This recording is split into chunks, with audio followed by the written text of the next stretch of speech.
Ever wondered what happens when a healthcare robot and an electric mouse build a toy?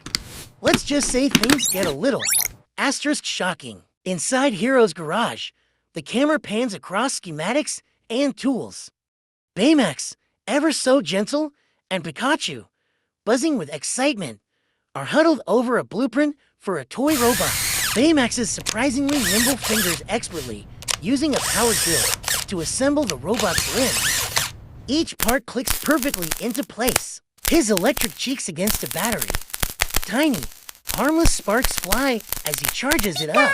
Pikachu's nose starts to twitch uncontrollably. His cheeks puff out, bigger and bigger. Oh no, CHOO. Asterisk Pikachu lets out a massive sneeze.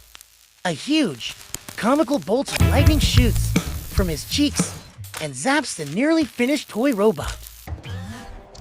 The three of them stand together. The toy robot is now calmly swaying to the sweet music. Baymax gently pats the robot's head.